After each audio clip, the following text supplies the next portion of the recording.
ದೇಶಾದ್ಯಂತ ಕೋವಿಡ್-19 ಲಸಿಕಾಕರಣ 100 ಕೋಟಿಯ ಮಹತ್ವದ ಮೈಲಿಗಲ್ಲು ಸಾಧಿಸಿದೆ. ಕೇವಲ 9 ತಿಂಗಳಲ್ಲಿ 100 ಕೋಟಿ ಡೋಸ್ ಲಸಿಕೆ ನೀಡುವ ಮೂಲಕ ಭಾರತ ಒಂದು ಐತಿಹಾಸಿಕ ದಾಖಲೆ ನಿರ್ಮಿಸಿದೆ. ಇದೇ ಜನವರಿ 16ರಂದು ದೇಶದಲ್ಲಿ ಕೋವಿಡ್ ಲಸಿಕಾಕರಣಕ್ಕೆ ಚಾಲನೆ ನೀಡಲಾಗಿತ್ತು. ಮೊದಲ ಹಂತದಲ್ಲಿ ಆರೋಗ್ಯ ಕಾರ್ಯಕರ್ತರು ಹಾಗೂ ಮುಂಚೂಣಿಯ ಯೋಧರಿಗೆ ಆದ್ಯತೆ ಮೇರೆ ಲಸಿಕೆ ನೀಡಲಾಗಿತ್ತು. ಎರಡನೇ ಹಂತದಲ್ಲಿ 45 ವರ್ಷ ಮೇಲ್ಪಟ್ಟವರಿಗೆ ಹಾಗೂ ಮೂರನೇ ಹಂತದಲ್ಲಿ 18ರಿಂದ 44 ವರ್ಷದವರಿಗೆ ಲಸಿಕೆ ನೀಡಲಾಗಿತ್ತು. ಇಲ್ಲಿಯವರೆಗೆ 300 ದಶಲಕ್ಷ ಜನರು ಸಂಪೂರ್ಣ ಲಸಿಕೆ ಪಡೆದಿದ್ದಾರೆ. ಇದು ಚೈನಾ ಮತ್ತು ಅಮೆರಿಕ ದೇಶಗಳಿಗೆ ಹೋಲಿಸಿದರೆ ಅತ್ಯಂತ ವೇಗದ ಲಸಿಕಾ ಅಭಿಯಾನವಾಗಿದೆ.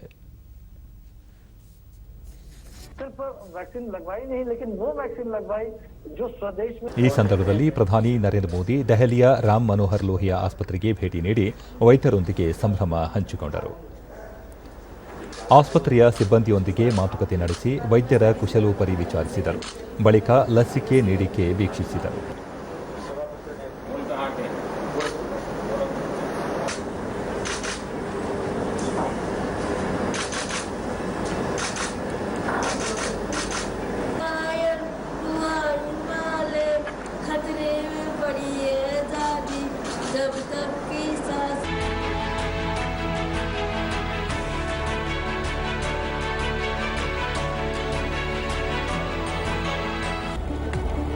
ಉಪರಾಷ್ಟ್ರಪತಿ ಎಂ ವೆಂಕಯ್ಯ ನಾಯ್ಡು ಅತ್ಯಂತ ಕಡಿಮೆ ಅವಧಿಯಲ್ಲಿ ದೇಶ ಈ ಸಾಧನೆ ಮಾಡಿತು. ಈ ನಿಟ್ಟಿನಲ್ಲಿ ಶ್ರಮವಹಿಸಿ ಕಾರ್ಯನಿರ್ವಹಿಸಿದ ವೈದ್ಯರು, ಆರೋಗ್ಯ ಕಾರ್ಯಕರ್ತರ ಸೇವೆ ಶ್ಲಾಘನೀಯ ಎಂದರು.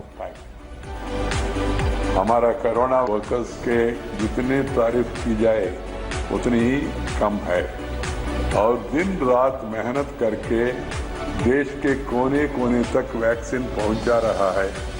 मेरी अपील है कि वैक्सीन लगवाने को आप लोग आगे आइए, तभी कोरोना हारेगा. कोरोना स्टार्ट हुआ था, आपने देखा होगा. ಕೇಂದ್ರ ಆರೋಗ್ಯ ಸಚಿವ ಮನ್ಸುಖ್ ಮಾಂಡವಿಯಾ ಇಲಾಖಾ ಸಿಬ್ಬಂದಿಗೆ ಸಿಹಿ ಹಂಚಿ ಸಂಭ್ರಮಾಚರಿಸಿದರು. ಕೆಲ ಆಸ್ಪತ್ರೆಗಳಲ್ಲಿ ಮುಂಚೂಣಿ ಕಾರ್ಯಕರ್ತರಿಗೆ ವಿಶೇಷ ಗೌರವ ಸಲ್ಲಿಸಲಾಯಿತು. लेकिन आपने देखा होगा कुछ ही महीनों में सारी की सारी, और जैसा कि आप देख रहे हैं अब एवरी डे 15 लाख से 20 लाख लोगों का हम टेस्टिंग कर.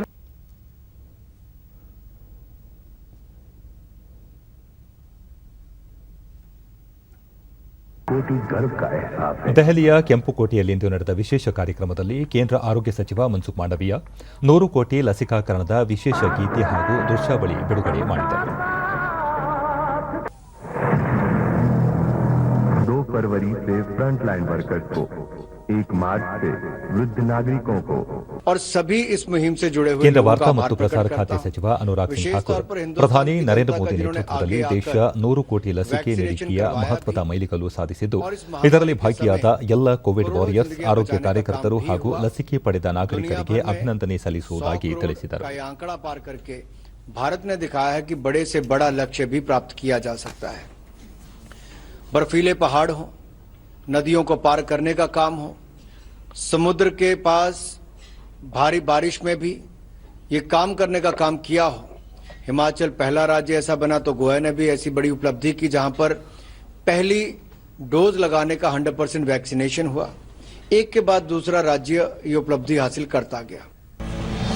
ರಕ್ಷಣಾ ಸಚಿವ ರಾಜನಾಥ್ ಸಿಂಗ್ 100 ಕೋಟಿ ಜನರಿಗೆ ಲಸಿಕೆ ನೀಡಿರುವುದು ಅಸಾಮಾನ್ಯ ಸಾಧನೆಯಾಗಿತ್ತು.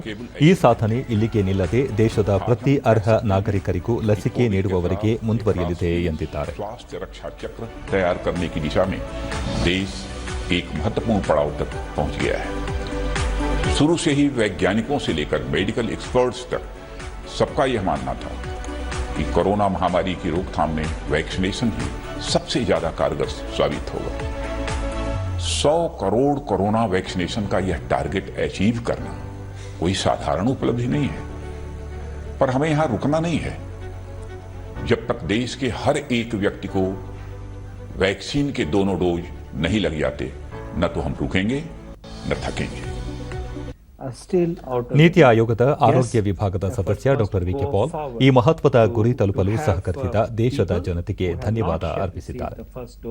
To get the first dose. The 2 doses have been given to about 30%, just over 30% Indian. But what is concerning us is that about 10 crore individuals are now overdue. They should have received the second dose. it is now unfinished work that we must accomplish to ensure that those whose second dose is due receive the second dose. BJP ರಾಷ್ಟ್ರೀಯ ಅಧ್ಯಕ್ಷ JP Nadda ಪ್ರಧಾನಿ ನರೇಂದ್ರ ಮೋದಿ ನೇತೃತ್ವದಲ್ಲಿ ದೇಶ ಐತಿಹಾಸಿಕ ಸಾಧನೆ ಮಾಡಿದೆ. ಲಸಿಕೆ ಕಾರ್ಯಪಡೆ ರಚಿಸಿದ ಕೇವಲ 10 ತಿಂಗಳೊಳಗೆ 100 ಕೋಟಿ ಜನರಿಗೆ ಲಸಿಕೆ ನೀಡಲಾಗಿದೆ.